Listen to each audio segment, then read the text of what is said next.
السلام عليكم ورحمة الله وبركاته. بعد الحمد لله والصلاة والسلام على رسول الله. أيها الأحباب، في هذا المقطع الصغير أريد أن أختصر بعض التناقضات التي وقع فيها الحوثيون في خطابهم السياسي. وأول هذه التناقضات أن كل من يعارضهم من أهل اليمن يقولون لك أنتم وهابيون، يعني تبع السعودية محمد بن عبد الوهاب. طبعا هذا الكلام يطلقونه ليس علينا فقط، هم أطلقوه على الإمام الشوكاني. وتخيلوا الإمام الشوكاني ولد قبل محمد بن عبد الوهاب ب 32 سنة، ومع ذلك يتهمون الإمام الشوكاني بأنه وهابي فقط لأن محمد بن عبد الوهاب جاء على مذهب الشوكاني وحارب التوسل بالأموات والطواف حول القبور. هذه هي كانت المشكلة. وعلى فكرة الإمام الشوكاني رحمه الله لم يذهب إلى نجد والحجاز البتة طيلة حياته، هو كان مجتهدا مستقلا. التناقض الثاني يقولون لك أنه عندما دخلت الوهابية أثارت المشاكل في اليمن. هل السلفيون في دماج رفعوا السلاح في وجه الحوثيين أم العكس؟ الحوثيون هم الذين ذهبوا إليهم وقاتلوهم وأخرجوهم من ديارهم. التناقض الرابع يقولون في خطابهم السياسي نحن نقاتل لحماية السيادة الوطنية من التدخلات الخارجية، في الوقت نفسه هم يوالون إيران ولا ينكرون ذلك، ويثنون على مرشد إيران وعلى ما تذهب إليه إيران، وأن إيران هي بلد المسلم الصحيح، واستخدموا سلاح إيران وفكر إيران وسلاح إيران وبترول إيران وغاز إيران وأموال إيران في حربها ضد الشعب اليمني. هذه سيادة وطنية. قاتلوا أهل قيفة وأهل رداع، قاتلوهم تحت مظلة الطيران الأمريكي. التناقض الخامس يقولون لك نحن ضد التدخلات الأمريكية وأنتم مع السعودية وهي أداة من أدوات أمريكا. طيب في المقابل يعترف رئيس الأسبق الإيراني أحمد نجاد، يعترف أنهم تعاونوا مع أمريكا ضد العراق وتعاون مع أمريكا ضد أفغانستان، وكذلك العالم كله شهد تعاونهم مع الروس ضد الشعب السوري المسلم. طيب من هم الأدوات؟ أنا أعطيك الدليل أنكم توالون أدوات أمريكا أنتم.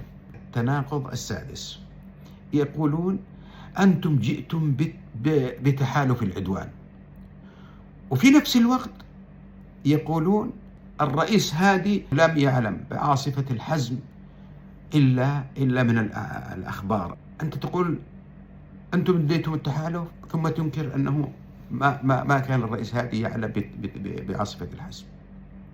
هذا تناقض.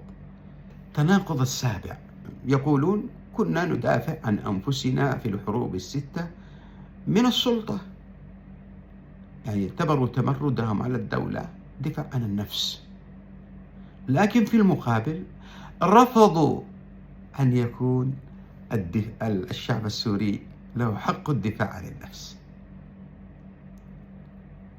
وأيدوا بشار الأسد في قمع شعب كامل، فجعلوا من أنفسهم لهم الحق وهم أقلية في محاربة الدولة، وجعلوا من الأمة السورية التي هي الأكثرية أنه لا يحق لها مقاومة الظلم وحكم الأقلية. هذا تناقض كبير جدا.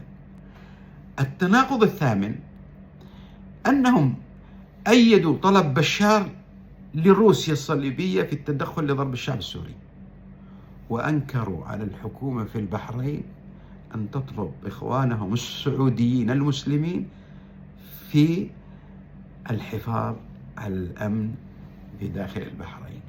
التناقض التاسع يدعون المظلومية وأنهم كانوا مقصيين عن الحكم، مع أنهم كانوا في كل مفاصل الدولة، ولذلك والدليل أنهم عند الانقلاب سهل عليهم الانقلاب لأنهم كانوا في كثير من مفاصل الدولة. المهم يدعون إقصاءهم من الحكم، وعندما حكموا لم يتركوا أحدا يشاركهم في الحكم، حتى الذين وقفوا معهم ودخلوا معهم في اتفاق سياسي لم يسمحوا لهم أن يمارسوا عملهم في دوائر الدولة، ولم يسمحوا لهم في التبادل في قيادة المجلس السياسي حتى الآن. التناقض العاشر، يدعون إلى الوحدة الوطنية وهم لم يتركوا أحدا مخالفا له إلا أقصوا، وجعلوا من شيعة صعدة هم المسؤولون الرئيسيون في اليمن كامل. مثلا تجد المسؤولين من مناطقهم، يعني يمارسون الإقصاء المناطقي بشكل فرض. التناقض العاشر، يدعون أنهم يحكمون بشرع الله، في نفس الوقت يرفضون قول الله عز وجل وأمرهم شورى بينهم، ويرفضون قول الله عز وجل تلك أمة قد خلت لها ما كسبت ولكم ما كسبتم، ويرفضون والسابقون الأولون من المهاجرين والأنصار والذين اتبعوهم بإحسان رضي الله عنهم ورضوا عنه، ويرفضون وأزواجه أمهاتهم. التناقض 11، يقول لك نحن ننصر مظلومية إخواننا في فلسطين. طيب هل الظلم يتجزأ؟ لا. طيب أخرج المظلومين الذين في سجونك مختطفين من بيوتهم، لا البعض لهم 10 سنوات، البعض أهلهم لا يدرون هم أحياء أم أموات. كف القتل عن اليمنيين. أنت تقول تريد أن تحرر فلسطين، في نفس الوقت ذهب مقاتلوك لمناصرة بشار الأسد ووصلوا إلى جنوب لبنان ولم يشتركوا في طلقة واحدة على المحتلين الصهاينة لفلسطين. هذا تناقض. أنت تستخدم الصواريخ كمثل هي كوسيلة سياسية كما قال خالد مشعل.